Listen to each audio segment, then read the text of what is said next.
It was a crisp autumn afternoon when I met my son Timmy in the courtyard of our apartment complex. I had just gotten off work and was looking forward to spending some quality time with him. "Hey buddy," I called as I approached. "How about we catch that new cartoon movie you've been wanting to see?" Timmy's face lit up. "Really? Yeah, let's go." He grabbed my hand and started pulling me towards the street. "Whoa, slow down," I chuckled. "Don't you want to stop by the apartment first? Maybe grab a snack for the theater?" He shook his head impatiently. "No, I want to go now before the tickets sell out." I glanced at my watch. We had plenty of time before the next showing, but I shrugged and let him lead the way. If he was this excited, why delay his fun?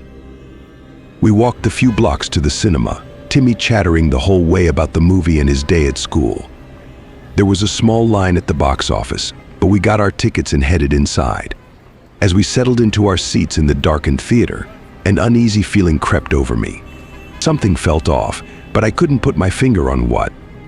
I chalked it up to a long day at work and tried to relax as the previews began to roll.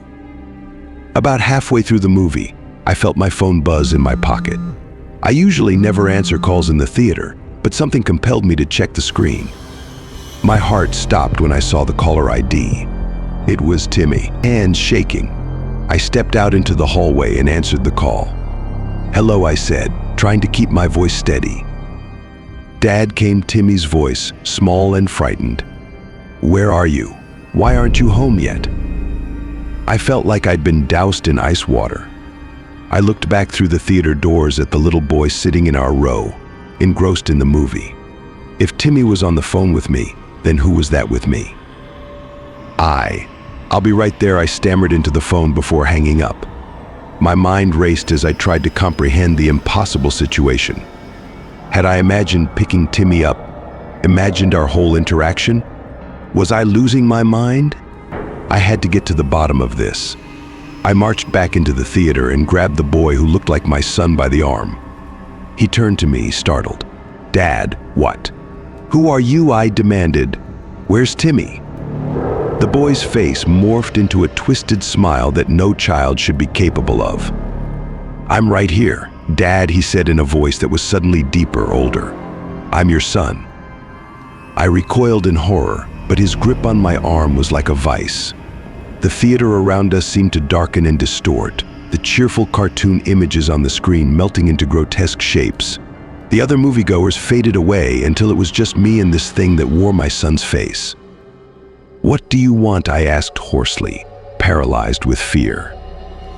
The creature leaned in close, its breath reeking of decay. "I want you," it hissed. "I want your life. I've been waiting for so long to take your place. And now everyone will think you've abandoned your family. They'll never even know you're gone." "No," I choked out. "This can't be real."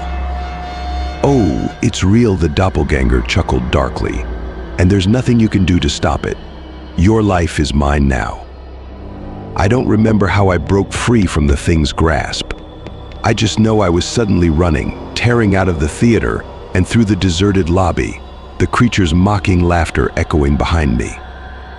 I burst out of the cinema doors into the empty street. The sun had set, though I could have sworn it had been early afternoon when we arrived.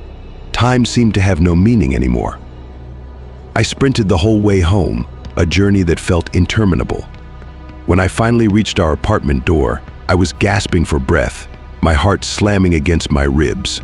I threw the door open and raced inside. The day had started out so normally. My girlfriend Anna and I decided to catch an afternoon matinee at the old Rialto Theater downtown. Some sappy romantic drama was playing that she was eager to see. I wasn't thrilled about the movie choice, but spending time with Anna was always worth it. We arrived at the theater, a grand old movie palace from the 1920s with an ornate, gilded lobby and red velvet curtains. Only a handful of other patrons were scattered around the auditorium when we took our seats. The film started and I settled in, ready to zone out for a couple hours. About halfway through the saccharine plot, a loud bang echoed through the theater, making several people jump. I looked back and saw that the doors to the lobby had slammed shut on their own accord. Probably just a draft, I thought. But then the temperature in the room plummeted. Goosebumps rose on my skin as my breath clouded in front of my face. The movie continued to play, but the sound warped and distorted, rising to an ear-splitting screech. Beside me, Anna gripped my arm, her nails digging into my skin. "What's happening?" she whispered. I shook my head, unable to answer. A sense of profound dread, unlike anything I had ever experienced, washed over me. My heart raced as adrenaline flooded my veins. Something was very, very wrong. The other moviegoers started to mutter in confusion and fear. A man a few rows ahead leapt to his feet. "I'm getting out of here," he exclaimed, and ran for the exit. But when he tugged on the doors, they refused to budge. He yanked on them frantically, rattling the handles, but they were sealed shut, as if welded in place. Panic swept through the small crowd. Some shouted for help, pounding on the walls. Others tried to call 911, but no one had cell service. We were trapped. On the screen, the wholesome romantic scene had transformed into something grotesque. The actors' faces elongated and stretched in impossible contortions, their eyes turning pitch black. They spoke in guttural, unintelligible noises. Then, to my horror, they started to crawl out of the screen into the theater, moving in jerky, unnatural motions. Pandemonium erupted as people screamed and fled from the encroaching abominations. "This can't be real," Anna cried beside me, but the mind-bending terror before us defied any other explanation. We bolted from our seats, along with the others, desperately trying to get away. But there was nowhere to run in the sealed auditorium. We huddled against the back wall, watching in petrified shock as the twisted figures lumbered down the aisles, silhouetted in the flickering light from the projector. When they reached the first row of seats, they paused. Then, moving as one, they turned their ink-black eyes on us. A collective wail of despair rose from the cornered victims as we realized there was no escape. The things began to approach, their forms shifting with each lurching step, cycling through the visages of the actors from the film into other faces of people I knew. There was my stern third-grade teacher, my childhood bully, my overbearing boss. And most horrifying of all, the disappointed face of my own father, who had died when I was just a kid. Beside me, Anna let out a choked sob. I knew she must be seeing her own personal demons made manifest. "I'm sorry," I told her as I pulled her close, my voice cracking with emotion. "I love you. If these were to be our last moments, I wanted her to know that." She clutched me like a lifeline as the nightmarish entities closed in around us. Hot tears streamed down my cheeks. This couldn't be how it ended, dying in the dark at the hands of these phantasms. But then, just as the grasping figures were nearly upon us, the screen on the theater wall flickered and went blindingly bright. The howling projector bulb exploded in a shower of sparks, plunging the auditorium into complete darkness. There was a sound like a tornado ripping through the room, followed by a cacophony of unnatural. I never should have gone to the movies that night. But it had been a long week at work, and I needed an escape, even if it was just a couple mindless hours watching things explode on the big screen. So I bought a ticket to the latest action flick and settled into my seat as the previews began to roll. The theater was oddly empty for a Friday night. Just a smattering of people spread out among the rows. As the movie started, I found myself struggling to pay attention to the formulaic plot and wooden acting.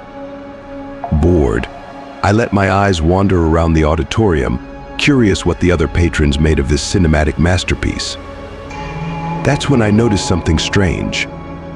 Everyone else in the theater was staring at me, not at the screen, at me. I first caught the gaze of the couple a few rows ahead. They were twisted around in their seats, eyes locked on me, unblinking. I offered a nervous smile, but their expressions remained blank, impassive. Unnerved, I glanced to my left and right. All around the theater, every other person had turned to stare at me. They weren't moving.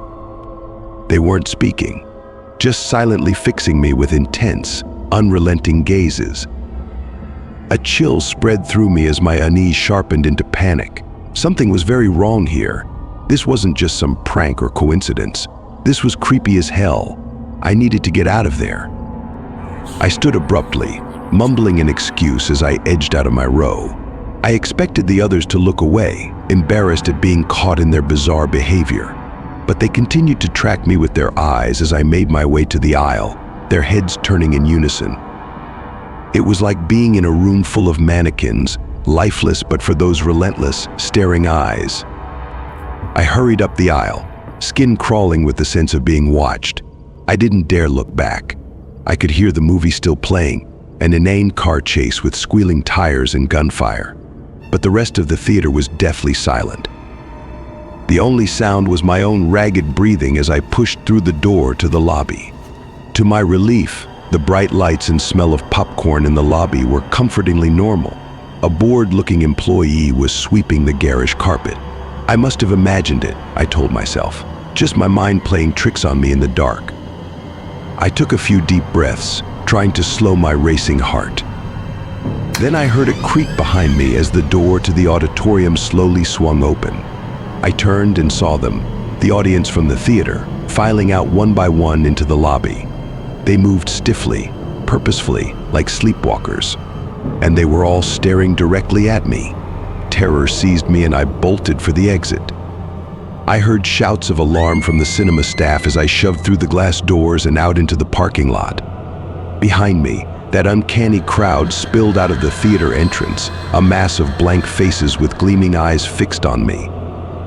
I fumbled for my keys and leapt into my car, peeling out of the lot with a screech of rubber. In the rearview mirror, I watched them stand there unmoving, an eerie congregation under the glow of the marquee lights.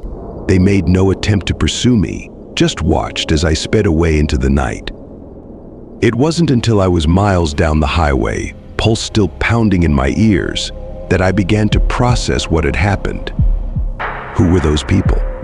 What did they want with me? Were they even people at all? I had no answers, only a bone-deep certainty that I had narrowly escaped something profoundly unnatural and malevolent. In the following weeks, I couldn't shake the memory of those hollow, predatory stares. I became paranoid, constantly looking over my shoulder, convinced I would turn and find those watchers dogging my steps. I avoided the cinema, the scene of my strange encounter. I even started to question my own sanity. Had it all been in my head, some waking nightmare born of stress and exhaustion?